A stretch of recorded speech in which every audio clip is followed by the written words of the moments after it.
Bagi sebagian orang, bawang merah hanyalah bumbu pelengkap di sudut dapur. Namun di tanah ini, umbi kecil berwarna merah adalah urat nadi kehidupan komoditas berharga, bahkan dijuluki sebagai emas merah. Tetapi, meski kini harga bawang merah melambung tinggi, ada jeritan sunyi dari mereka yang tangannya berlumur tanah.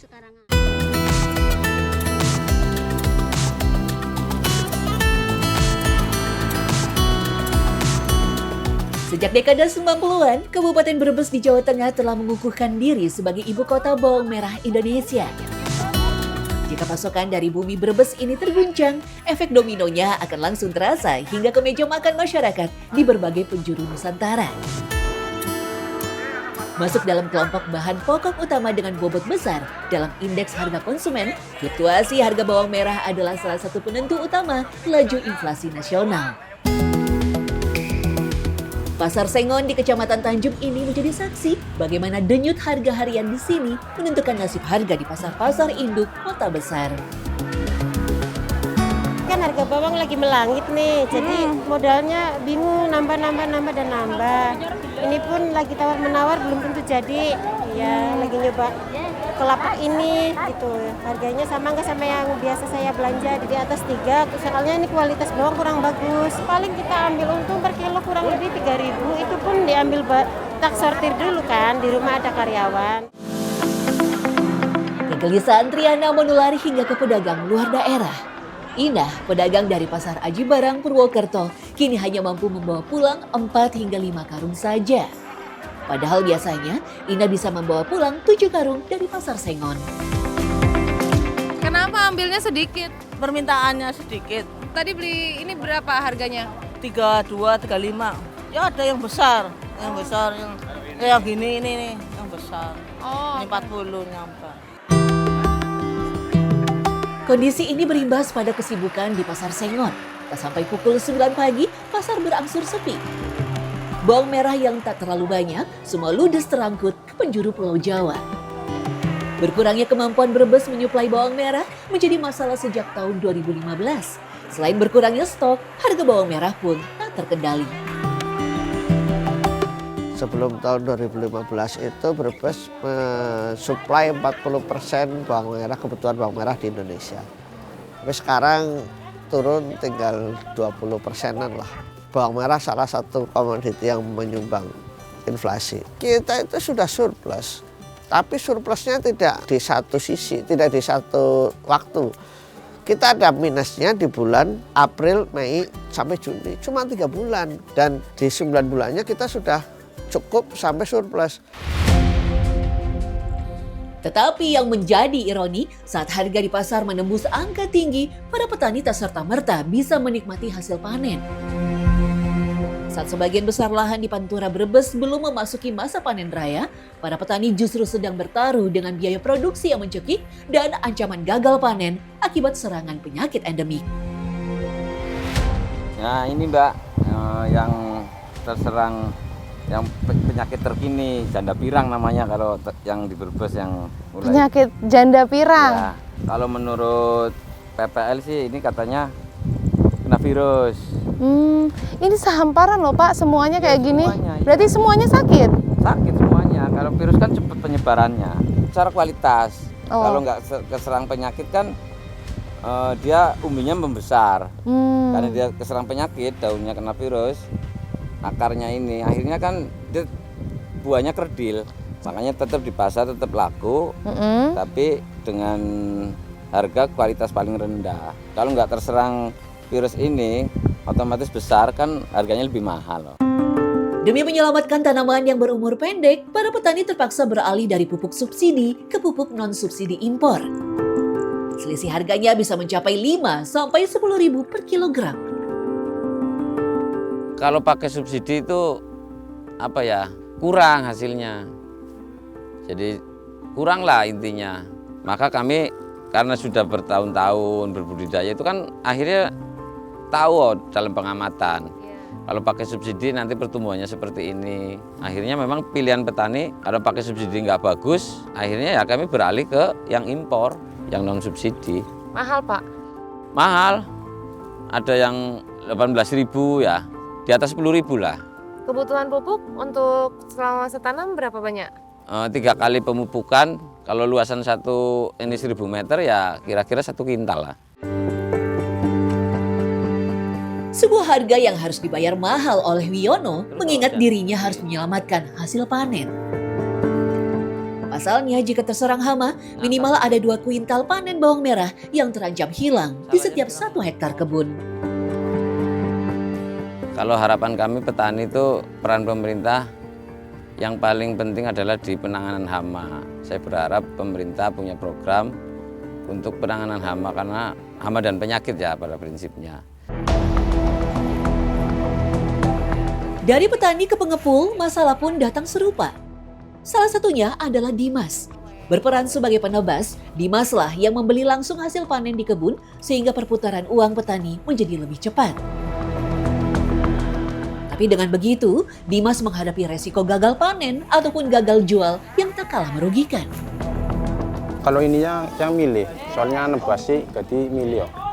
Dipanen milih, kadang ya banyak yang rusak gitu di lahan-lahan.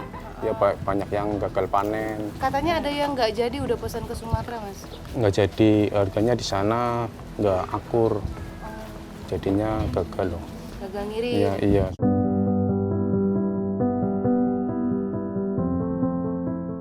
Kadang berasnya habis, gasnya habis.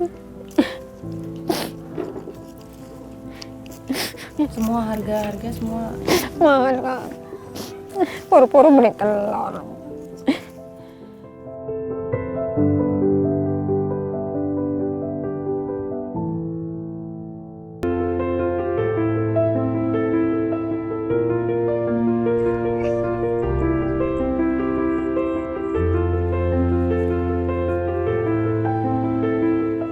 Tetapi di balik rantai distribusi ekonomi makro yang rumit, ada potret kemanusiaan yang terabaikan. Inilah Waesah. Salah seorang dari ribuan buruh bawang Brebes yang menjual jasa panen sekaligus menanam tunas di kebun para petani. Kenaikan harga bawang di pasar nyaris tak mengubah nasib Waesah yang upah hariannya mentok di angka Rp50.000. Seharian itu apa? Dari jam berapa sampai jam berapa? Jam 6 sampai jam 12. Oh, setengah hari. Setiap hari, Bu? Ya kalau harus tidak hari. Kalau sekarang ini? Besok sih sama. Oh, gitu. Pindah-pindah. Di usia yang telah menginjak 70 tahun, Waesah masih harus berjibaku di rendaman selokan irigasi di bawah terik cuaca demi menanam tunas yang nantinya akan mereka petik. Di sini buruh taninya udah semuanya sejahtera atau bagaimana? Ya gitulah. Sehari-harinya itu harus gitu. Nggak ada kelebihan, nggak ada apa. Pas. Pas. Cuman kelebihannya kalau setiap hari ada orang nyuruh, kan harus kerja terus. Nggak ada kelebihan, simpen ini 50 buat ntar besok kalau nggak ada orang nyuruh gitu. Ntar nganggurnya itu pakai. Usai menghabiskan setengah hari melakukan pembibitan, para pekerja lain pun pulang. Tapi tidak dengan Waesah, dirinya tak mau menghabiskan waktu setengah hari sia-sia. Kali ini, dia mengajak kami untuk bekerja di kebun petani lain. Di tiap hari lewat pinggir tol kayak gini, Bu? Kayak gini. Ini itu tengah hari sepi. oh alah. Tapi orang pada pulang sih. Jadi saya biasanya lewat tolnya malah, Bu. Ini sebelah kiri kami tol lintas Jawa, tepatnya tol Brebes ya. Ya, di balik pemandangan indah jalan tol inilah tiap hari Waesah berjuang menjalani hidup. Dan inilah merogol, aktivitas memotong umbi bawang dari tangkai untuk kemudian memisahkannya satu persatu. Upahnya jelas tak banyak, hanya Rp600 per kilogram. Tapi Waesah tak berkecil hati, setidaknya waktu yang masih ada bisa ia manfaatkan untuk menghasilkan uang. Udah berapa lama Ibu jadi buruh tani? Ya dari dulu lah, dari kecil, dari umur 10 tahun. 10 tahun? Udah buruh tani. Orang tua nggak punya biaya sekolahnya nggak sekolah. apa adanya nggak sekolah. Kalau di sini nggak panen, Ibu gimana? Ya biasa, kalau ada itu di ladang ada orang rabut suket, Apa tuh, Bu? rabut suket sawah Oh, nyuruh, bersih. iya bersih. Selama ini Ibu dapat bantuan sosial nggak? Dari pemerintah desa, dari Sembako, kabupaten, sembako itu beras itu sih. tiap apa Bu? Ya kadang tak, kadang enggak. Oh, Iya benar. bukannya bantuannya rutin ya, Bu? Enggak. Ini aja lagi musim itu apa? Musim gesek-gesek itu saya enggak. Nggak dapat bantuan sosial karena uangnya Kartunya enggak ada. BPJS Ibu ada? BPJS ada buat berobat. Ibu bahagia nggak sekarang? Ya kayak gini lah, bahagianya gini.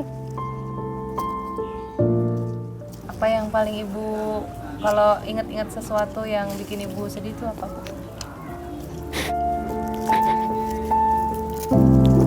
Ya pengen kayak batir-batir kayak teman kayak gitu, pada dapat duit, dapat sembako, terus dapat listrik aja mahal, Pak.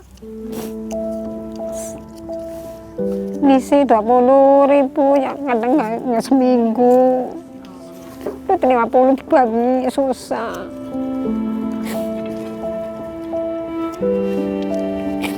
Kadang berasnya habis, gasnya habis. Semua harga semua. Mahal Kak. Puru-puru beli telur.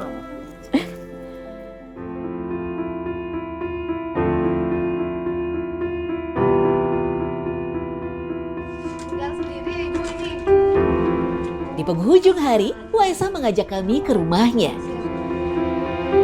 Di rumah inilah Waisa tinggal sendiri, anak satu-satunya merantau, sementara sang suami telah pergi selama-lamanya. Ember. Nah ini bagian dapur ya Bu ya. Ya gabung sama ini karpet ya tadi buat sholat. Ini rak-rak apa aja di sini ya Bu ya. Ini kalau saya rasakan ya di bawah sini nih langsung tanah ya Bu ya, nggak diubin ya. Tanah nih. Cuma ditutup apa ini namanya nih? Si ditutup Spanduk. karpet ini. Karpet.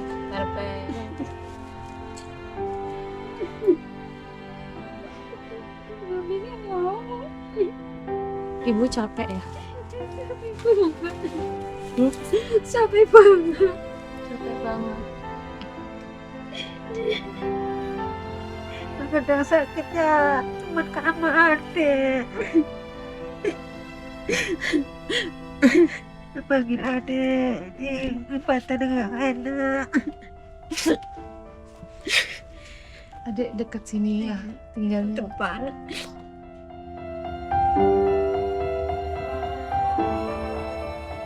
Kondisi rumah Waisa memang jauh dari kata layak. Atap pada bagian WC rumahnya bahkan telah miring dan nyaris roboh. Sehari-hari Waisa bahkan harus mengandalkan sumber air dari sang adik yang tinggal di dekat rumahnya dan air tada Ini yang hujan. tadi rumah. Aku harus sehat, selamat punya akhirat, rezekine sing berkah barokah. Ya Allah, apa adanya saya terima. Cuman jangan kayak gini nemen lah.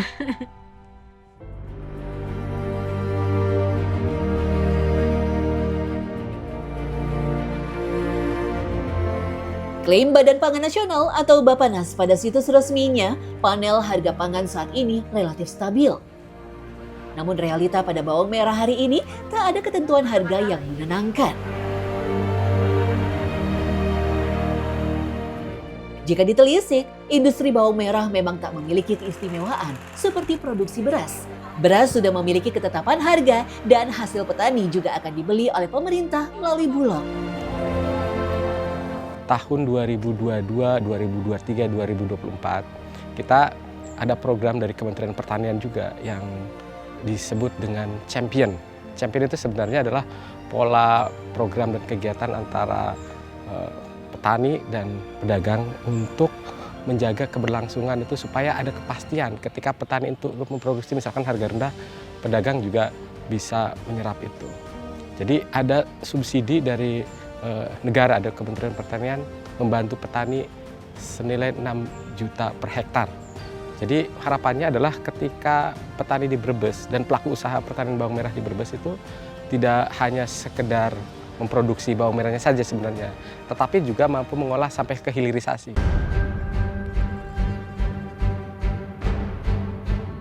Bawang merah akan tetap menjadi primadona komoditas yang digilai pasar dan dicemaskan naik turunnya oleh negara. Namun, selama rantai tata niaga dari hulu ke hilir belum berpihak secara adil, maka emas merah ini akan tetap menjadi cerita yang manis bagi konsumen, penuh perjudian bagi petani, dan tetap menyisakan air mata yang getir bagi para buruh tani di bawahnya.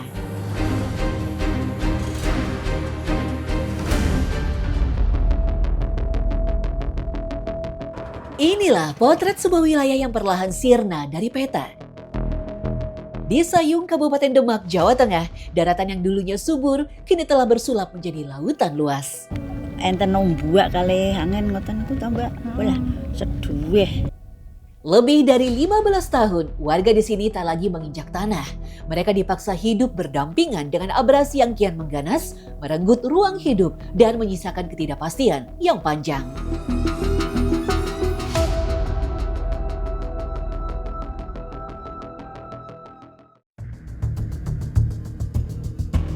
Kampung Timbul Sloko dan Desa Bedono adalah dua dari sekian wilayah yang kini menyandang julukan memilukan.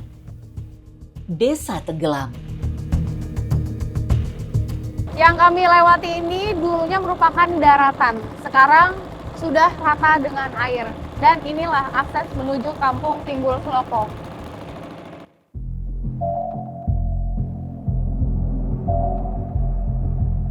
Di sepanjang perjalanan, pagar bambu yang dulunya merupakan pembatas tambak milik warga masih tampak ujung-ujungnya. Air rob yang seharusnya bisa surut ternyata menetap dengan ketinggian lebih dari 1 meter. Tak ada lagi deru kendaraan bermotor di jalan perkampungan, yang ada hanya riak ombak yang terus mengikis sisa-sisa bangunan.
Mau jalan ke sana.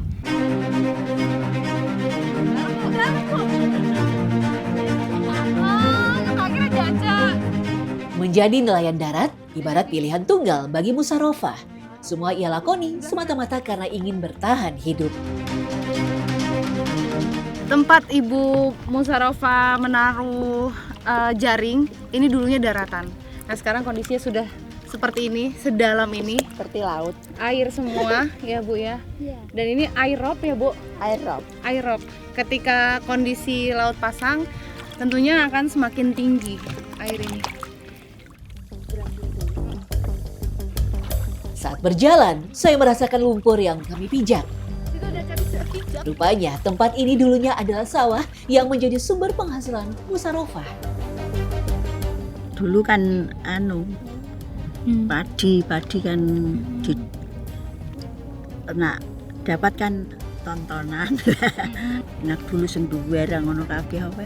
Ya pari, ya lombok, ya kuwi apa jagung, kacang wis sembuwer. Musarofah sendiri tak berpikir sama sekali untuk pindah karena biaya yang dirasa terlalu besar. Apalagi ini salah satunya lahan yang ia punya. Ibu nggak takut, Bu? Ini takut, Mbak. Khawatir. Khawatir. Nak pas enten buak kali angin ngoten ku ta, Mbak. Lah seduwe tak anu koyo dene omah ki arek kebur-kebur di anu Mbak atau Mbak ambek angin lah. Mboten saged deleng. Nak deleng. Ibu pernah nggak sampai kayak lagi seperti ini nih, lagi menjebak ini nih, naruh jaring terbawa arus gitu, pernah? Pernah. Nggak ini. Pernah kelelep. Pernah. Terus batine kula ta Mbak. Waduh aku mati iki. Wis ora iso anu, udah golek anu lemah ngel Mbak. Terus gayo-gayo lemah ora gayo. Saat itu bagaimana Ibu menyelamatkan diri?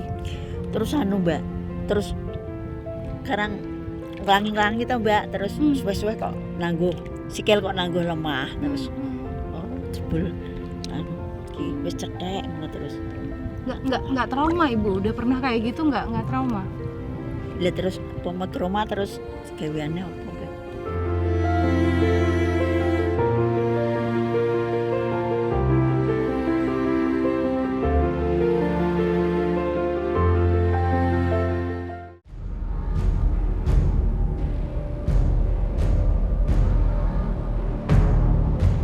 Keesokan hari saatnya kami mengambil jaring yang telah ditanam.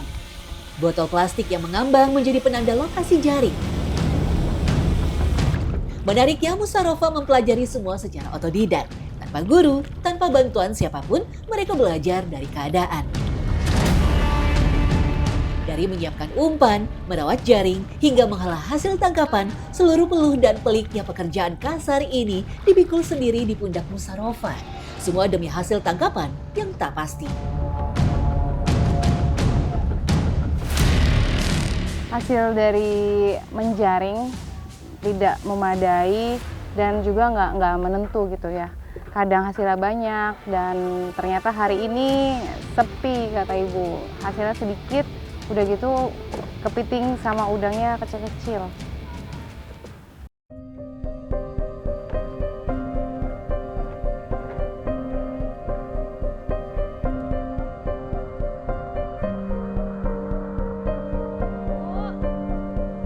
Hingga saat ini, sebagian besar warga Timbul Sloko memilih bertahan di dukuh yang telah tenggelam ini. Mereka tetap mendiami rumah masing-masing. Namun demi menyiasati air, warga harus meninggikan lantai rumah mereka antara 1 hingga 2 meter dari fondasi asli.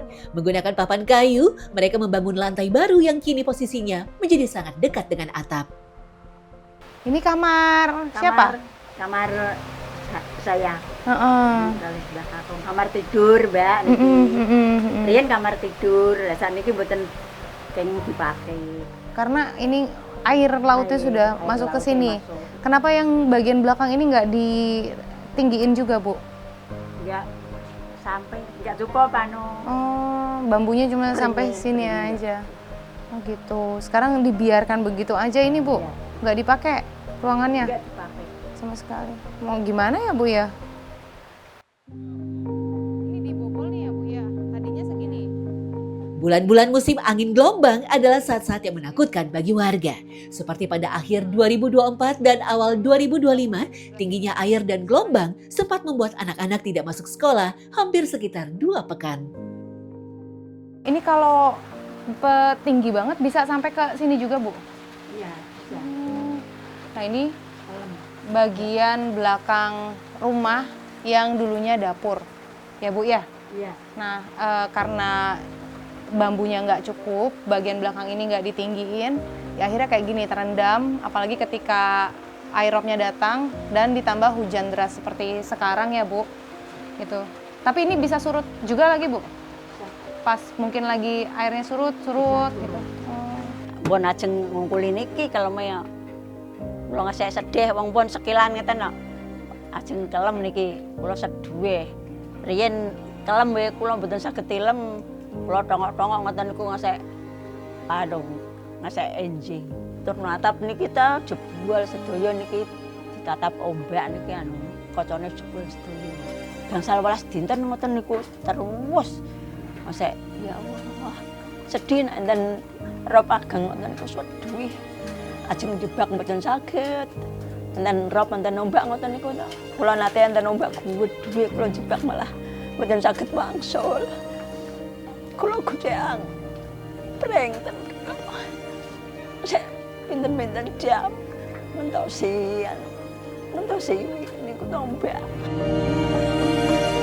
Musarofah sendiri mengaku pernah ditawari untuk pindah, tetapi yang menjadi masalah dirinya tak punya kemampuan untuk membayar cicilan. Kan kredit napa lah terus yatrane kan pundi kok kan kredit.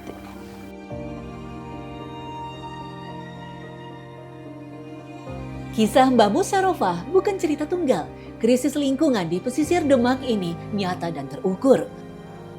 Upaya penyelamatan bukannya sama sekali tidak ada. Pemerintah dan berbagai pihak pernah mencoba menanam mangrove hingga melakukan sosialisasi lingkungan. Namun bagi warga, langkah tersebut sudah terlambat karena abrasi telah menetap terlalu dalam.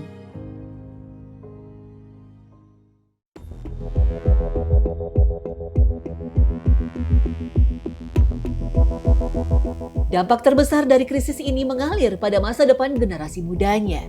Anak-anak di kampung Tambak Sari, Desa Bedono, sejak lahir sudah terbiasa tumbuh di atas air. Fakih, seorang siswa kelas 5 sekolah dasar, adalah salah satu anak yang harus bertaruh nyawa demi pendidikan. Untuk pergi ke sekolah, Fakih dan kawan-kawannya harus berangkat lebih pagi dan menyeberangi lautan menggunakan perahu.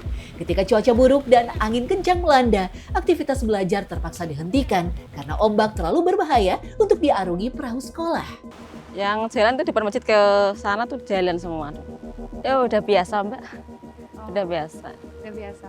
Mungkin kalau pas ombak tuh khawatir. Pernah sampai nggak berangkat sekolah nggak? Pernah berhari-hari, Mbak. Pernah. Waktu ombak itu udah berangkat.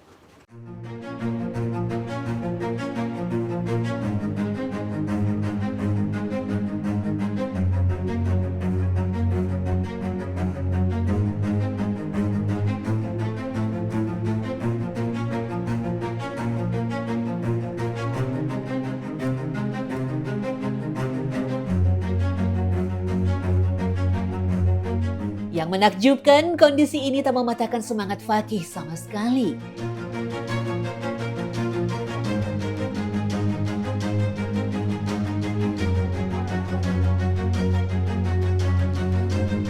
Dirinya justru lebih kecewa jika harus menunda bersekolah ketika terhambat cuaca buruk. Aku pernah di tengah jalan kehujanan nggak bisa pulang. Nunggu hujannya reda. Hujannya reda. Gitu. Berapa lama itu nunggunya? Enggak mesti. Emang aku sudah biasa. Iya, anak-anaknya itu kalau berangkat itu pasti diantar orang tua. Diantar pakai itu perahu gitu. Tapi kalau hujan angin itu anak-anak belajar di rumah. Ya, karena takut gelombang sama anginnya itu kenceng. Nggak bisa. Ya guru sini menyadari memang keadaannya seperti itu.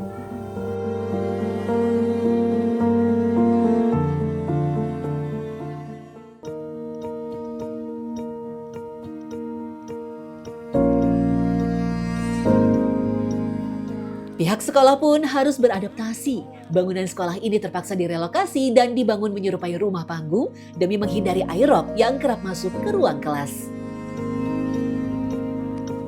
Pas waktu banjir jam pelajaran itu anak-anak langsung dipulangkan. Takut kan? Ya airnya itu sampai satu gini loh. Semeteran lebih. Enggak ada satu. Itu air rob datang, anak-anak dipulangkan kan itu airnya masuk dalam kelas. Itu di atas di bawah lutut nih, ya satu lutut. Lantas menjadi pertanyaan besar, apakah Timbul Seloko dan Bedono akan benar-benar hilang dari permukaan?